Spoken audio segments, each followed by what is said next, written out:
Hi guys, in this Chess.com YouTube video lesson,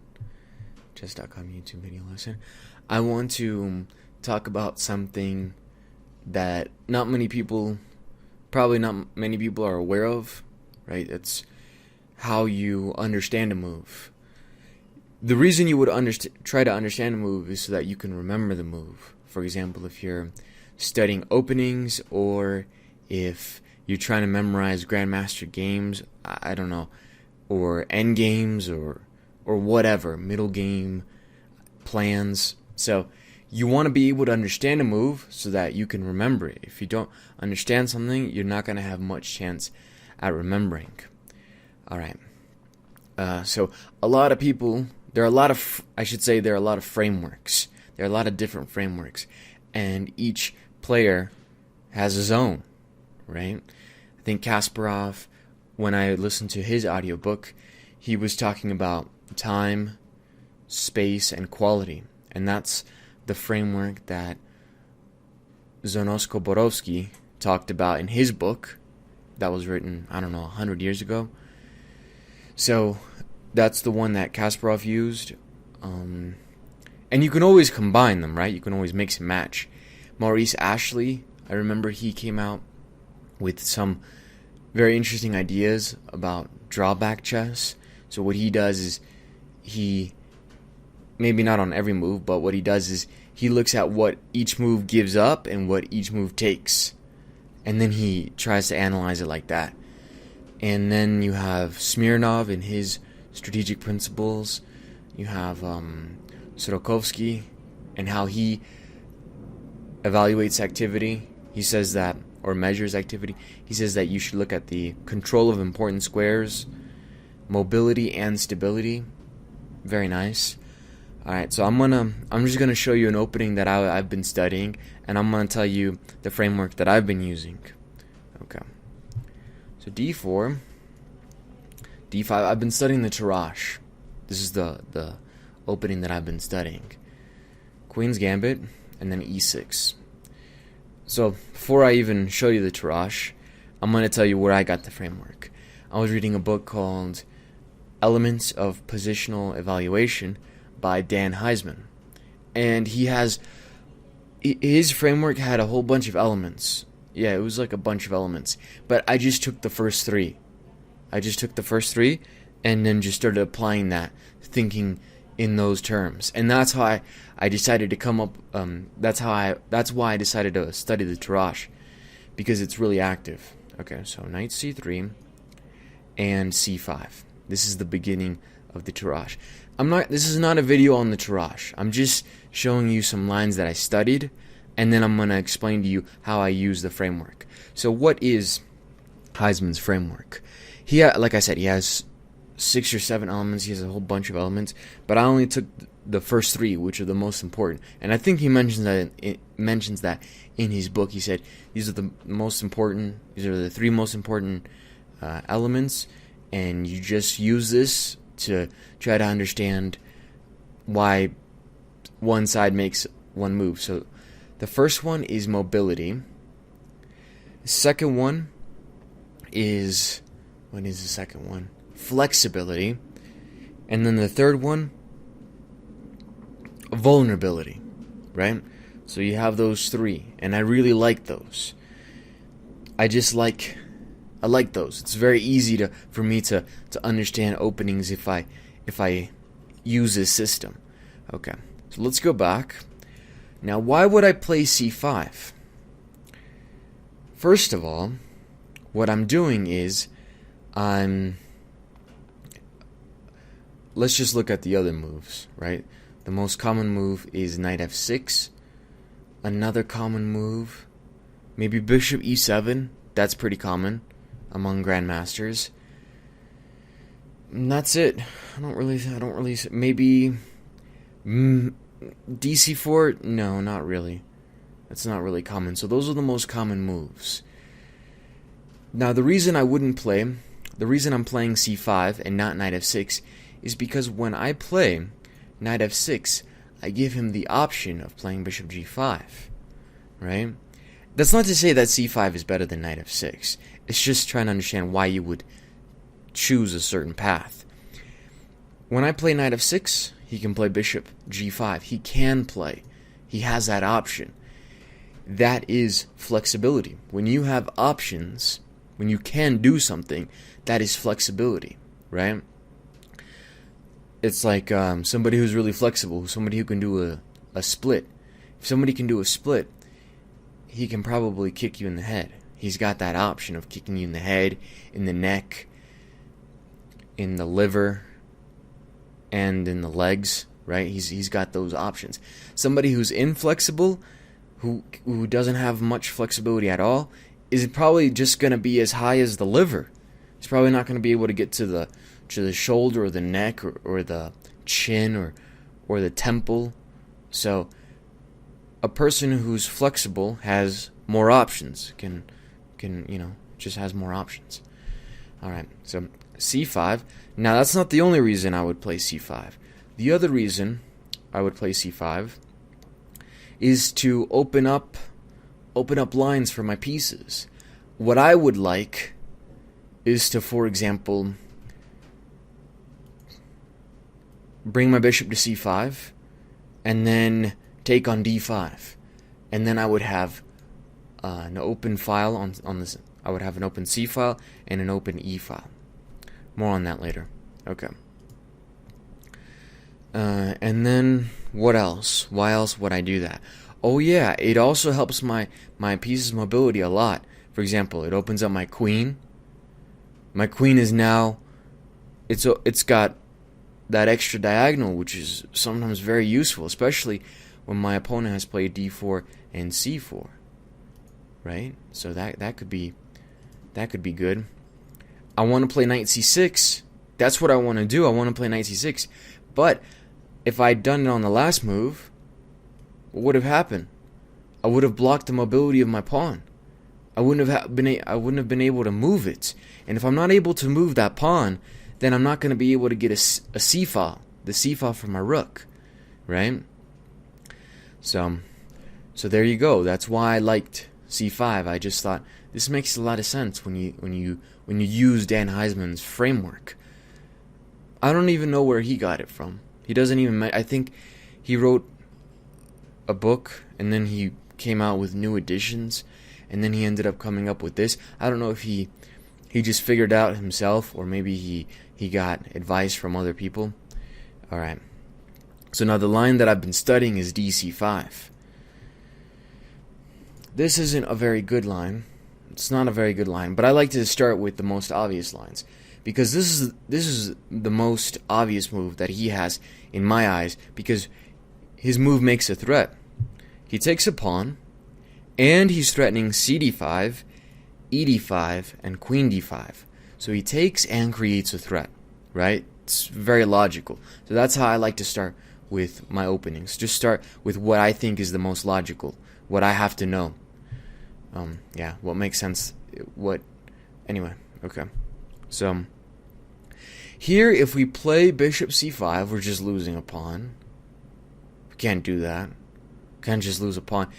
Even now, we might have some compensation with knight f6, bishop e6, queen d1, knight d1, and bishop e6, because our pieces have lots of mobility.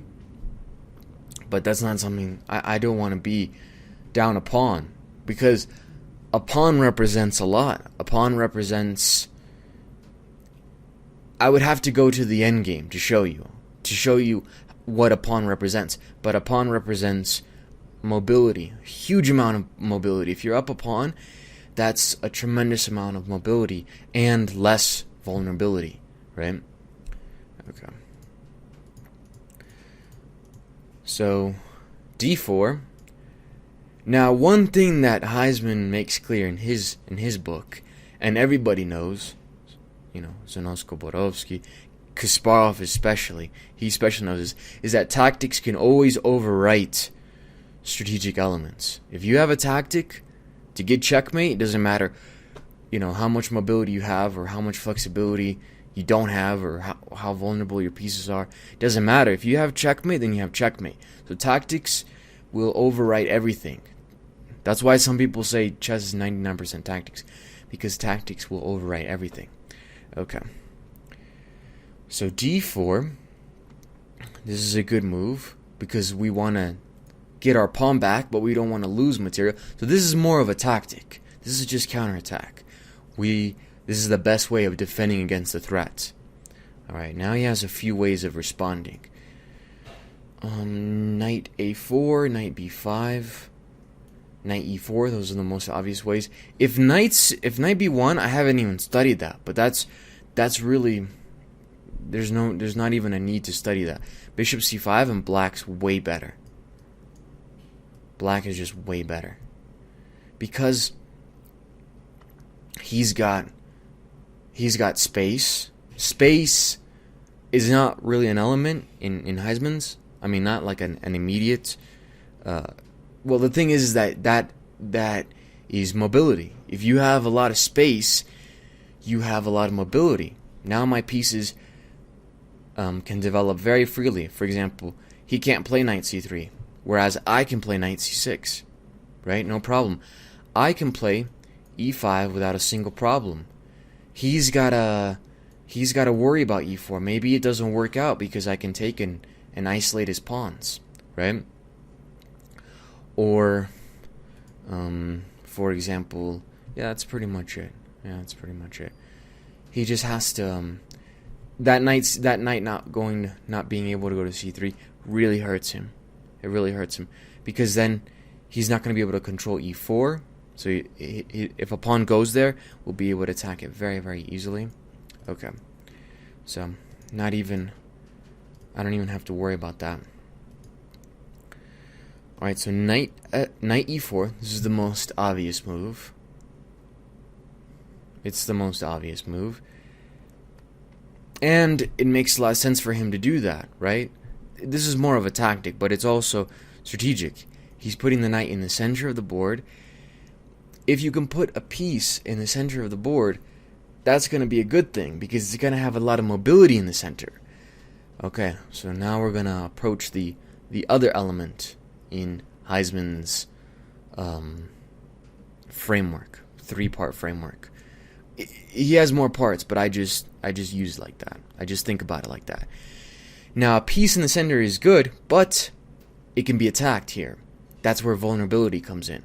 So the piece, if I weren't able to attack the piece in the center, that would be a really good thing for him because he would have mobility and he wouldn't even have to worry about it. He could just leave the piece there. But here I can play knight f6 and I'm attacking the knight which is in the center. So sometimes people will say, hey, don't bring your queen out at the beginning of the game. Kind of. That's not actually true. It's a good tip, but it's not actually true. If you can bring out the queen in the beginning of the game, that's great, as long as it's not vulnerable. If it's vulnerable, then that's a bad thing. But if you're bringing your opponent's queen out into the center of the board, and you can't attack the queen, you've made a mistake, because that queen is going to be very powerful. So he does get a centralized piece, but it's vulnerable, it's unprotected, and I'm able to gain tempo on it. Now all of this is connected, right? You want to have your strategic elements, or your positional elements, but you also want to have your tactics. You have to have good tactics. Right here, I want to play bishop c5, right? I want to play bishop c5. I could play bishop c5 right now. Technically, I could get away with it, right? But then I'd be giving up the bishop pair unnecessarily. It wouldn't make sense for me to give up the bishop pair. I wouldn't do that unless I really had to. I wouldn't do that unless I had to. So I can play knight f6. This is crucial defender. The knight is the only defender of the c5 pawn, so I'm trying to get rid of it. Again, this is why people say that chess is 99% tactics. But really, it's like the yin and yang. They're just tied in together. So I'm trying to play, I'm trying to get him to take, and then I'll be able to take on the next move, right? If b4, then just simply a5, for example, a5, and I'm doing crucial defender again. Remove the defenders, the motif. And look, I've brought my queen out. it's move 7 and I've brought my queen out, but this is totally fine because it's invulnerable. I'm not gonna get in trouble with this queen on f6. Okay, so let's say bishop g5. Active, of course, killing off my mobility. A pin is a restriction on mobility, right? That's why it's so good, because it immobilizes the knight. I was trying to get rid of his centralized knight, so by playing bishop g5, he's taken away that option, right? Flexibility. And now I can play knight a6 and attack c5. I wanted to just play bishop c5, trying to get rid of this defender, but I can't do that.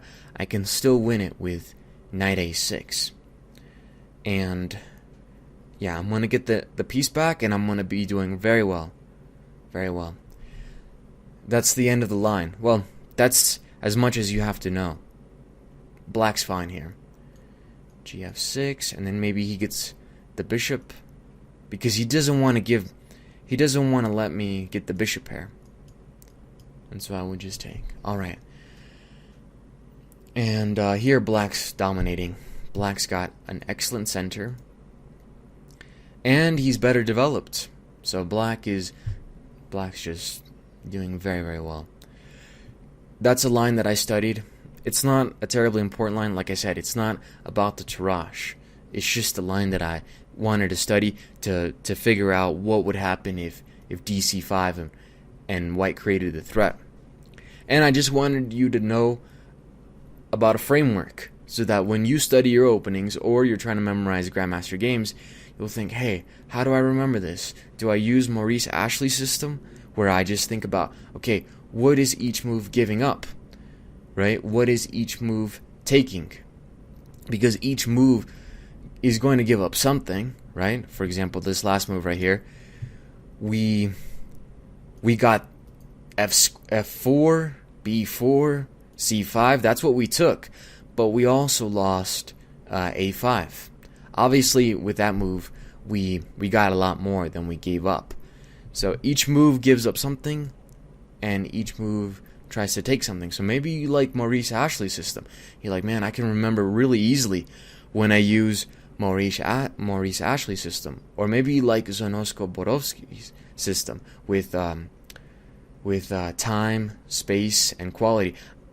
I didn't get it, right? I thought it was just too complicated. I was like, man, this is too complicated. It feels like I'm back in physics class, right? Or maybe you like this system, right? The one that I'm showing you. Mobility, flexibility, and vulnerability. Mobility, what squares your pieces can move to, how many squares your pieces can move to. Flexibility, how many options you have, how many options your opponent has, trying to limit his options, trying to take flexibility away from him. And vulnerability, understanding what's weak, what you can attack, and how it translates to each move, how it applies to each move, I should say. So there you go. You can use whatever you want, and hopefully it helps you understand better, which will help you remember better.